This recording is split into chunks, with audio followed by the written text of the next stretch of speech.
ഞാൻ ഇന്നിവിടെ ഡീൽ ചെയ്യാൻ പോകുന്നത് ഹ്യൂമൻ അനാറ്റമി ആൻഡ് ഫിസിയോളജി 1 എന്ന് പറഞ്ഞിട്ടുള്ള ഫസ്റ്റ് സെമസ്റ്ററിലെ സബ്ജക്റ്റിനെ കുറിച്ചാണ്. അതിൽ ഞാൻ ആദ്യം യൂണിറ്റ് 1-ലെ 3rd ചാപ്റ്റർ ആയിട്ടുള്ള ടിഷ്യൂ ലെവൽ ഓർഗനൈസേഷനിൽ ഒരു ടോപ്പിക്കാണ് എടുക്കാൻ പോകുന്നത്. ഞാനിവിടെ ഡീൽ ചെയ്യുന്നത് ക്ലാസിഫിക്കേഷൻ ഓഫ് ടിഷ്യൂസ് എന്ന് പറഞ്ഞിട്ടുള്ള ടോപ്പിക്കാണ്. പക്ഷേ നമുക്ക് ടിഷ്യൂസിനെ കുറിച്ച് പഠിക്കുന്നതിനൊക്കെ മുന്നേ നമ്മുടെ ബോഡീൻ്റെ സ്ട്രക്ചറൽ ഓർഗനൈസേഷൻ എന്താണെന്ന് എങ്ങനെയാണെന്ന് നമുക്ക് പഠിക്കാം.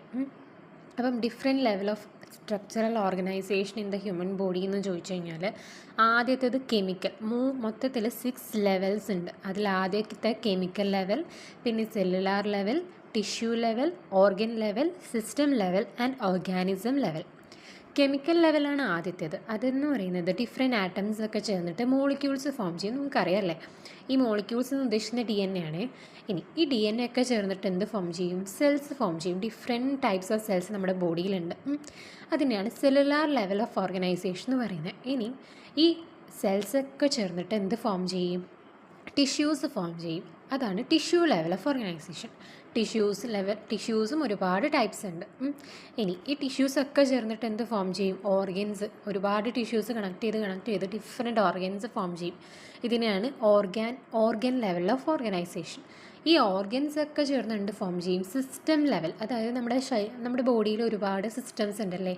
ഡൈജസ്റ്റീവ് സിസ്റ്റം ഉണ്ട്, ദെൻ റീപ്രൊഡക്റ്റീവ് സിസ്റ്റം ഉണ്ട്, കാർഡിയോവാസ്കുലർ സിസ്റ്റം ഉണ്ട്, അങ്ങനെ ഒരുപാട് സിസ്റ്റംസ് ഉണ്ട്. അപ്പം ഇതൊക്കെ ഇൻക്ലൂഡ് ആവുന്നത് ഏതില്ല? സിസ്റ്റം ലെവൽ ഓഫ് ഓർഗനൈസേഷനാണ്. ഇനി ഈ സിസ്റ്റംസ് ഒക്കെ ചേർന്നിട്ടാണ് നമ്മുടെ ഫൈനലായിട്ടുള്ള നമ്മുടെ ഹ്യൂമൻ ബോഡി അല്ലെങ്കിൽ നമ്മുടെ ഓർഗാനിസം ഫോം ചെയ്യുന്നത്. അപ്പം ഇത്രയാണ് നമ്മുടെ ഓർഗനൈസേഷൻ ഓഫ് ഹ്യൂമൻ ബോഡി എന്ന് പറയുന്നത്. ഇതിൽ ഞാൻ 3ാമത്തെ ലെവൽ ഓഫ് ഓർഗനൈസേഷനായിട്ടുള്ള ടിഷ്യൂ ലെവൽ ഓഫ് ഓർഗനൈസേഷനെ കുറിച്ചാണ് പഠിപ്പിക്കാൻ പോകുന്നത്. അതിൽ ആദ്യം ഡീൽ ചെയ്യുന്നത് ക്ലാസിഫിക്കേഷൻ ഓഫ് ടിഷ്യൂസിനെ കുറിച്ചാണ്. പക്ഷേ നമ്മൾ ക്ലാസിഫിക്കേഷൻ ഓഫ് ടിഷ്യൂസ് എഴുതുന്നതിന് മുന്നേ നമ്മൾ ആദ്യം ജസ്റ്റ് ടിഷ്യൂ എന്താണെന്നൊന്ന് ഡെഫിനേഷൻ എഴുതണം. നമുക്ക് മാർക്ക് സ്കോർ ചെയ്യാൻ ഈസി ആയിരിക്കും.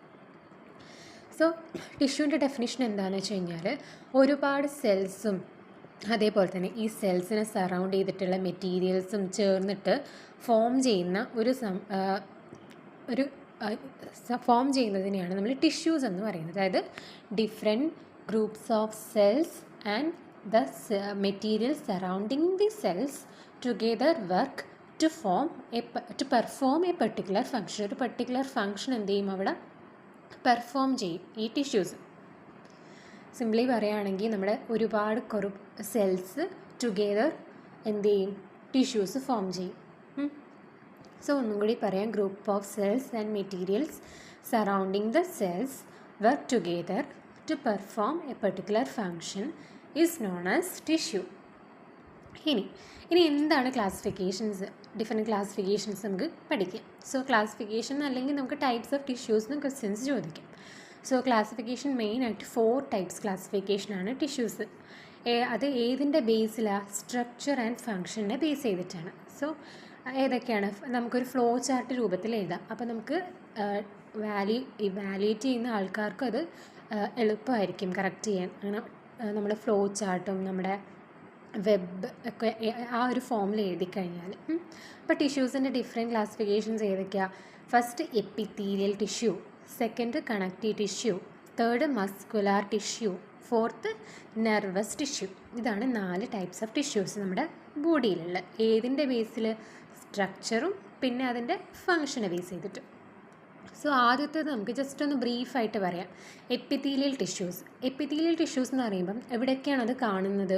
ബോഡി സർഫസിൽ കാണും. അതുപോലെ തന്നെ hollow organs, body cavities, duct, ഇതിനൊക്കെ ലൈൻ ചെയ്തിട്ട്, അതായത് അതിനൊക്കെ സറൗണ്ട് ചെയ്തിട്ട് എപ്പിത്തീലിയൽ ടിഷ്യൂസ് കാണും. ഇവിടെയൊക്കെയാണ് നമ്മുടെ ബോഡി സർഫസിനെ കവർ ചെയ്തിട്ടും. അതേപോലെ തന്നെ 3 hollow organs, then body cavity and duct, ഇതിനൊക്കെ സറൗണ്ട് ചെയ്തിട്ട് അല്ലെങ്കിൽ ലൈൻ ചെയ്തിട്ടെന്ന് പറയാം. ഇതാണ് എപ്പിത്തീലിയൽ ടിഷ്യൂസിൻ്റെ ലൊക്കേഷൻ എന്ന് പറയുന്നത്. ഇനി ഈ എപ്പിത്തീലിയൽ ടിഷ്യൂസ് ഒക്കെ ചേർന്നിട്ട് ഗ്ലാൻസ് ഫോം ചെയ്യുന്ന നമുക്ക് വേറൊരിടത്തൊരു പോയിൻ്റായിട്ട് എഴുതാം. മെയിനായിട്ട് നമ്മൾ പോയിൻ്റ് വൈസ് എക്സാം എഴുതാൻ നോക്കണം. ദെൻ അതിൻ്റെ ഫങ്ഷൻസ് എന്തൊക്കെയാണ്? ഫങ്ഷൻസ് എന്ന് പറയുന്നത് നമ്മുടെ ബോഡീനെ നമ്മുടെ ബോഡീൻ്റെ ഇൻറ്റേർണൽ അതുപോലെ തന്നെ എക്സ്റ്റേണൽ എൻവിറോൺമെൻറ്റുമായിട്ട് ഇൻറ്ററാക്ട് ചെയ്യാൻ വേണ്ടിയിട്ട് ഹെൽപ്പ് ചെയ്യും. That is it allows the body to interact with both external എന്ന് പറഞ്ഞാൽ എന്താ, ബോഡീൻ്റെ പുറമേ, ഇൻറ്റേർണൽ എന്ന് പറഞ്ഞാൽ എന്താ, ബോഡീൻ്റെ അകത്തുള്ള എൻവറോൺമെൻറ്റ്, ഇവരുമായിട്ട് ഇൻട്രാക്ട് ചെയ്യാൻ പറ്റും. അങ്ങനെ ബോഡിയിൽ ചേഞ്ചസ് ഒക്കെ കണ്ടുപിടിക്കാൻ പറ്റും. സോ ഇതാണ് ഫങ്ഷൻ എന്ന് പറയുന്നത്. ഇനി ഈ എപ്പിത്തീലിയൽ ടിഷ്യൂസിനെ എഗെയിൻ ഡിഫറെൻറ്റ് ടൈപ്സ് ആയിട്ട് ക്ലാസിഫൈ ചെയ്തിട്ടുണ്ട്. അത് ഞാൻ ജസ്റ്റ് ബ്രീഫായിട്ട് ഞാൻ അതിൻ്റെ ടൈപ്സ് മാത്രം പറയാം. ആദ്യത്തേത് simple squamous epithelium, then simple cuboidal epithelium. Simple squamous, simple cuboidal, ഇതൊരുമിച്ച് പഠിക്കാം. Next one non ciliated simple columnar, അടുത്തത് സീലിയേറ്റഡ് സിമ്പിൾ കൊളുംനാർ, അടുത്തത് സ്യൂഡോ സ്ട്രാറ്റിഫൈഡ് കൊളുംനാർ. നോൺ സീലിയേറ്റഡും സീലിയേറ്റഡും. നോൺ സീലിയേറ്റഡ് എന്താ, simple columnar, ciliated simple columnar. അതുപോലെ തന്നെ pseudostratified columnar. അടുത്തത് സ്ട്രാറ്റിഫൈഡ് സ്ക്വാമസ് എപ്പിത്തീലിയൽ ടിഷ്യൂസ്.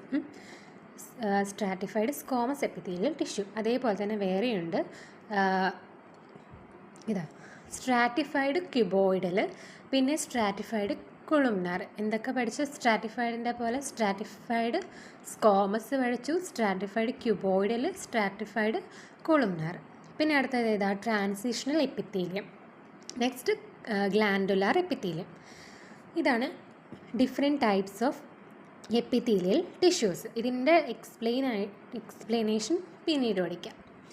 അടുത്ത ടൈപ്പ് ഓഫ് ടിഷ്യൂ, അതായത് 4 ടൈപ്സ് ഉണ്ടെന്ന് പറഞ്ഞു. അതിൽ ആദ്യത്തെ എപ്പിത്തീലിയം, രണ്ടാമത്തെ കണക്റ്റീവ് ടിഷ്യൂസ് ആണ്. കണക്റ്റീവ് ടിഷ്യൂസ് എന്ന് പറയുമ്പം നമ്മുടെ ബോഡിയിൽ തന്നെ ഏറ്റവും വൈഡ്ലി ഡിസ്ട്രിബ്യൂട്ടഡ് ആയിട്ടുള്ള, അതായത് കൂടുതൽ കാണാൻ പറ്റുന്നതും വൈഡ്ലി ഡിസ്ട്രിബ്യൂട്ടഡ് ആയിട്ടുള്ള ടിഷ്യൂസാണ് കണക്റ്റീവ് ടിഷ്യൂസ്. ഇത് മെയിനായിട്ടും 2 ബേസിക് എലമെൻറ്റ്സ് ആണ് കണക്റ്റീവ് ടിഷ്യൂസിലുള്ളത്. എക്സ്ട്രാ സെല്ലുലാർ മെട്രിക്സ് ഉണ്ട്, അതുപോലെ തന്നെ സെൽസ് ഉണ്ട്. 2 എലമെൻറ്റ്സ് ചേർന്നാണ് കണക്റ്റീവ് ടിഷ്യൂസ് ഫോം ചെയ്തിരിക്കുന്നത്. ദെൻ സെൽസിലാണെങ്കിൽ ഏതൊക്കെ സെൽസ് ഉണ്ടാവും? Fibroblast, plasma cells, mast cells, അങ്ങനെ ഒരുപാട് സെൽസ് ഉണ്ട്. ഇനി ഇതിൻ്റെ മെയിൻ ഫങ്ഷൻസ് എന്ന് പറയുന്നത് നമ്മുടെ ബോഡീനെ, അതേപോലെ തന്നെ ബോഡി ഓർഗൻസിനെ പ്രൊട്ടക്റ്റ് ചെയ്യുകയും സപ്പോർട്ട് ചെയ്യുകയും ചെയ്യും.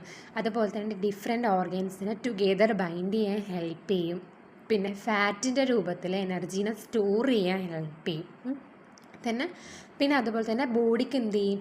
ഇമ്മ്യൂണിറ്റി പ്രൊവൈഡ് ചെയ്യും. എന്തൊരു ഡിസീസ് കണ്ടീഷൻ വന്നു കഴിഞ്ഞാലും അതിനെ തരണം ചെയ്യാൻ അത് നമ്മുടെ കണക്റ്റീവ് ടിഷ്യൂസ് ഹെൽപ്പ് ചെയ്യും. അതാണ് ബോഡീനെ എന്ത് ചെയ്യുന്നുണ്ട്, ബോഡിക്ക് ഇമ്മ്യൂണിറ്റി പ്രൊവൈഡ് ചെയ്യുമെന്ന് പറയുന്നത്.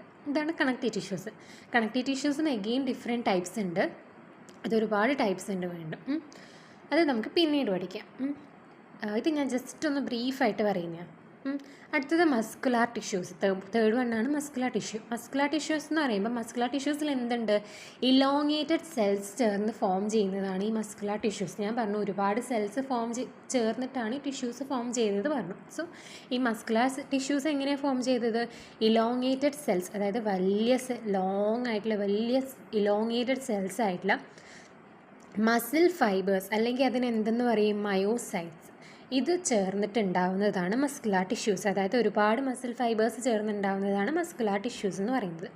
ഇതിൻ്റെ ഫങ്ഷൻസ് എന്തൊക്കെയാണ്?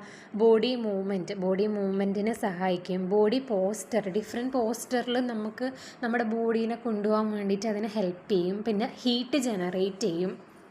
പിന്നെ അതുപോലെ തന്നെ ബോഡിക്ക് പ്രൊട്ടക്ഷനും കൊടുക്കും. ഇതിനും ഒരുപാട് ടൈപ്സ് ക്ലാസിഫിക്കേഷൻ ഉണ്ട്. Muscular tissues again classified as 3 SCS, അതായത് skeletal tissue, cardiac tissue, smooth muscle tissue. Skeletal, cardiac, smooth, ഈ 3 ടിഷ്യൂസ് ക്ലാസിഫൈ ചെയ്തിട്ടുണ്ട്. ദെൻ അടുത്ത 4ാമത്തെ ക്ലാസിഫിക്കേഷൻ ഓഫ് ടിഷ്യൂ ആണ് നെർവസ് ടിഷ്യൂ. നെർവസ് ടിഷ്യൂസിൽ നമുക്ക് മെയിനായിട്ടും 2 ടൈപ്സ് ഓഫ് സെൽസ് ചേർന്നാണ് നെർവസ് ടിഷ്യൂസ് ഉണ്ടായിരിക്കുന്നത്. ന്യൂറോൺസും ന്യൂറോഗ്ലിയ, രണ്ടും എന്നിൽ വെച്ചിട്ടാണ്. നെർവസ് തന്നെ എന്ന് വെച്ചിട്ടാണ് സ്റ്റാർട്ട് ചെയ്യുന്നത്. സോ ഇതിൻ്റെ സെൽസും എന്ന് വെച്ചിട്ടാണ് സ്റ്റാർട്ട് ചെയ്യുന്നത്. ന്യൂറോൺസും ന്യൂറോഗ്ലിയയും. ഈ 2 സെൽസ് ചേർന്നിട്ടാണ് നെർവസ് ടിഷ്യൂസ് ഫോം ചെയ്തിട്ടുള്ളത്. ഇതിൻ്റെ ഫങ്ഷൻസ് എന്തൊക്കെയാണ്? നമ്മുടെ ബോഡീൻ്റെ അകത്തോ പുറത്തോ ആയിട്ട് എന്തെങ്കിലും ചേഞ്ചസ് ഉണ്ടായിക്കഴിഞ്ഞാൽ, അതായത് എന്തെങ്കിലും ഇഞ്ചുറിയോ എന്തെങ്കിലും ചേഞ്ചസ് ഉണ്ടായിക്കഴിഞ്ഞാൽ അതെന്ത് ചെയ്യും? നമ്മുടെ നെർവസ് ടിഷ്യൂ ഡിറ്റക്റ്റ് ചെയ്തിട്ട് എന്ത് ചെയ്യും? അതൊരു റെസ്പോൺസ് എന്ത് ചെയ്യും? പ്രൊഡ്യൂസ് ചെയ്യും. അതെന്തിൻ്റെ രൂപത്തിലാണ് റെസ്പോൺസ് പ്രൊഡ്യൂസ് ചെയ്യുന്നത്? ഇലക്ട്രിക്കൽ സിഗ്നൽസ് ജനറേറ്റ് ചെയ്തുകൊണ്ടാണ് റെസ്പോൺസ് പ്രൊഡ്യൂസ് ചെയ്യുന്നത്. ഈ ഇലക്ട്രിക്കൽ സിഗ്നൽസിനെ നമുക്ക് വേറൊരു ടേമിൽ പറയാം, നെർവ് ആക്ഷൻ പൊട്ടൻഷ്യൽ അല്ലെങ്കിൽ നെർവ് ഇമ്പൾസ് എന്ന് പറയാം. സോ ഈ റെസ്പോൺസ് ജനറേറ്റ് ചെയ്തല്ലോ, റെസ്പോൺസ് ജനറേറ്റ് ചെയ്യുമ്പം ആ ചേഞ്ചസിനെ ഡിറ്റക്ട് ചെയ്തുകൊണ്ടാണ് ഈ റെസ്പോൺസ് ജനറേറ്റ് ചെയ്തത്. അപ്പം മസിൽസ് എന്ത് ചെയ്യും? കൺട്രാക്ഷൻ, മസിൽസ് ആക്ടിവേറ്റ് ആയത് മസിൽസ് കൺട്രാക്റ്റ് ചെയ്യും. അതുപോലെ തന്നെ ഗ്ലാൻഡുലാർ സെക്രീഷൻസ് ഒക്കെ എന്ത് ചെയ്യും? ജനറേറ്റ് ചെയ്യും, ആക്ടിവേറ്റ് ചെയ്യും. അങ്ങനെ എന്ത് ചെയ്യും? ഈ റെസ്പോൺസിന് എന്തെങ്കിലും മോശം റെസ്പോൺസോ അല്ലെങ്കിൽ നല്ല റെസ്പോൺസോ ഒക്കെ ആയിരിക്കും. അപ്പോൾ ഈ റെസ്പോൺസിന് എഗെയിൻസ്റ്റ് ആയിട്ടുള്ള അല്ലെങ്കിൽ എഗെയിൻസ്റ്റോ എന്തെങ്കിലും ഒരു ആക്ഷൻസ് അങ്ങനെ നമ്മുടെ നെർവസ് ടിഷ്യൂസ് ജനറേറ്റ് ചെയ്യും. സോ ഇത്രയാണ് ജസ്റ്റ് ബ്രീഫായിട്ടുള്ള ഒരു ക്ലാസിഫിക്കേഷൻ ഓഫ് ടിഷ്യൂസിനെ കുറിച്ച് പറയാനുള്ളത്.